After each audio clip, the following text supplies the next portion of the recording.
Hello everybody, back here again for our vlog a day, and today is Thursday the 10th, and today was a lovely, beautiful day to be alive. Got this morning, jumped in the hot tub, took care of the dogs and so on and so forth. Jumped in the hot tub, had a couple things to get done after that. My lovely wife got off to work without an issue. Got a couple things done around here and there. Decided it was time to get my oil changed on the motorcycle. I was about, I think, 26 miles past when it was recommended because I just didn't have time and whatnot. I had a couple of little trips going on it. So went ahead, had picked up the supplies for it the other day. I think it was Monday I picked up the supplies, but I've had other stuff, trying to build the gates and the fence and all that kind of stuff, and getting all that thing done was more important than changing the oil on the bike because it was not as big an issue. So went ahead, got the fencing all done, went ahead, decided time to work the bike. So got the bike out, warmed it up so the oil would flow easier out of the motor, and then like an idiot, I let it warm up a little too much. The exhaust got hot, which I didn't. The oil was still just getting warm, but I burnt myself a little bit on the exhaust, which wasn't a real big thing, but it is what it is. I've added extra skid guards and stuff to it to protect it for off-road life, and had to take all that stuff off, and it's just kind of a pain in the butt, but got it all off of there. Had watched a couple YouTube videos of where the filters and stuff are. There's two screens in it and one filter, so you have to take all those out.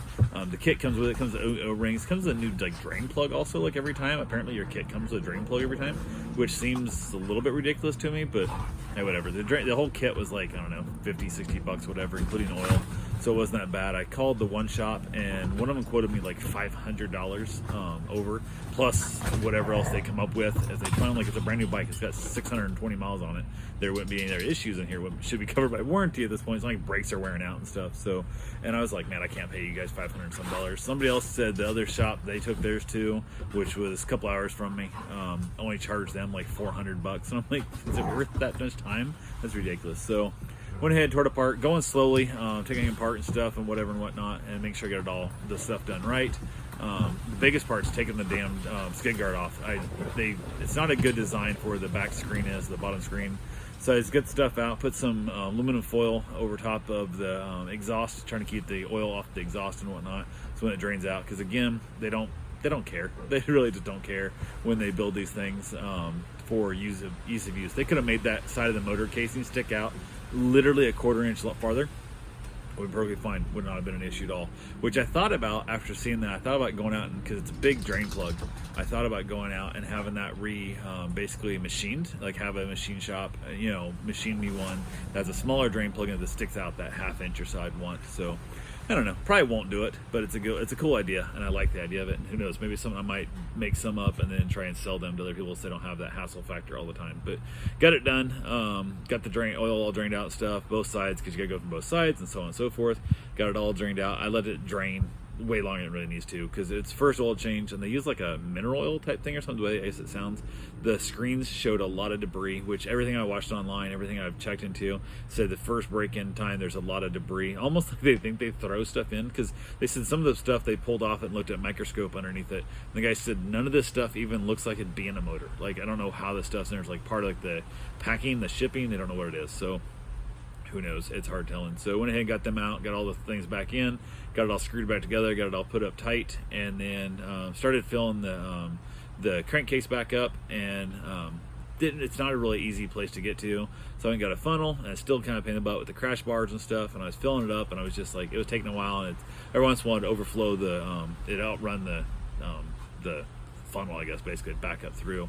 So I ended up cutting the funnel down a little more, trying to make it fit tighter and stuff, and it was just making a little bit of mess here and there. Not a big deal, but I threw an old towel down underneath my bike, so in case anything dripped, it would catch on the towel and not be on my floor itself. So everything's all good there, get it all done, and I was probably, it takes like 1.89 liters or some junk. I was about a liter and 3/4 in, and then it dawned on me I was putting the oil in the wrong side. I was like, what the hell? I had like a mini freak out, couldn't figure it out, and I was like, oh my god, like that's such a dumbass thing to do. I was on the wrong side of the bike, and I just popped the drain plug or the fill plug off, and was completely just, I mean, I beat myself up mentally. I thought I dumped my oil into my stator or something. I didn't know what was going on, because I'm thinking 2-stroke world. I don't know what I was thinking. It's 4-stroke, so it's a whole different thing. My brain just like shut off. Like I was just like, man, I screwed this whole thing up, and if I start it, if I, it's in the clutches and stuff, I was like, wait a minute, this ain't right. This isn't how it works. There's no transmission flow, there's no nothing.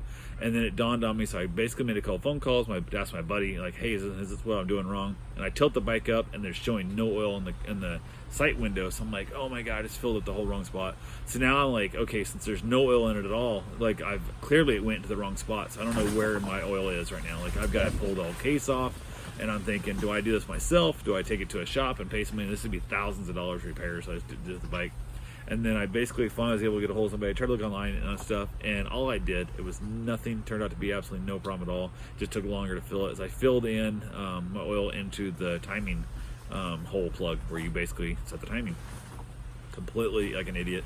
So I went ahead, popped the true drain plug off, finished filling up the exact amount I was supposed to need, and let it drain down in, tilt the bike up, and it was right in the sight window where it needed to be. So it was absolutely nothing, just drained in slower. So that's why it kept backing up over the filter, because it was filling up.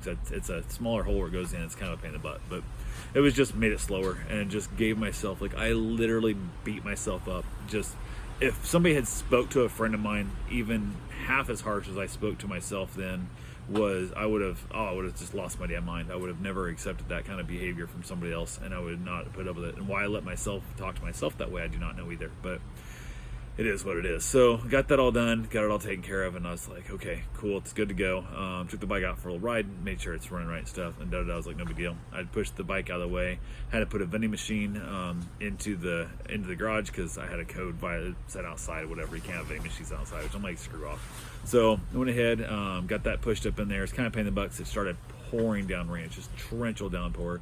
And of course, right where you come off the garage right there's no gutters, and the roof slopes right to the front of the garage. So I'm out there just drenched. I had the wrong shoes on, so I had to go back and change shoes and stuff, trying to push this 850-pound vending machine up into the garage by myself, and just soaking wet. It was ridiculous. I got that put away, got the bike put away. Everything's good to go. Went in, changed into dry clothing and my running gear, and thought, well, sorry, raining, might as well go for my run and get that done. I got nothing else to do today that I gotta get taken care of, so I got that taken care of.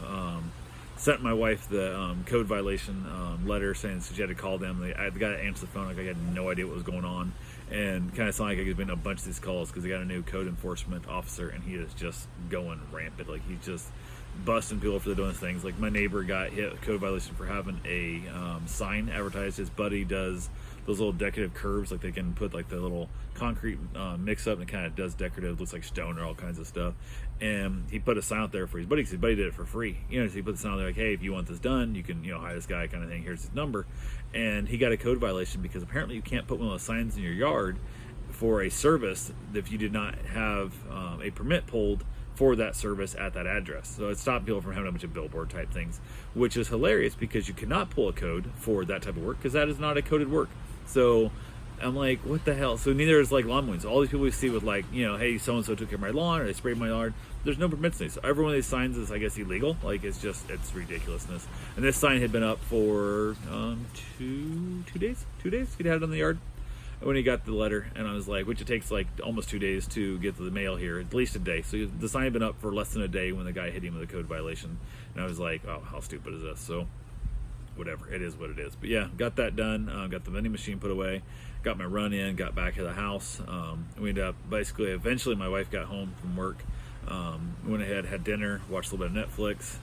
The rain cut back a little bit, ended up outside for the evening a little while, and I was just mentally exhausted because I beat myself up so bad for what I thought was a massive screw up. Turned out to be perfectly fine. It was just ignorance on my part. So definitely will not be making that mistake again next time when I do the oil change on the bike, and I will definitely look at where I'm putting my oil. It was just absolute stupidity, ridiculousness. So checked all the torques and the bolts and all that kind of good stuff, and so on and so forth and whatnot. But another thing is like really dumb, the filter in that bike, there's no way of getting the main filter out. The screens are easy to get out, but the filter has no way of doing it. So I just had to take like a drywall screw, or a deck screw actually I had, and just basically smacked it into the screw with into the filter with a hammer, and then turned it into the screwdriver a couple times and used that as a handle to pull it out.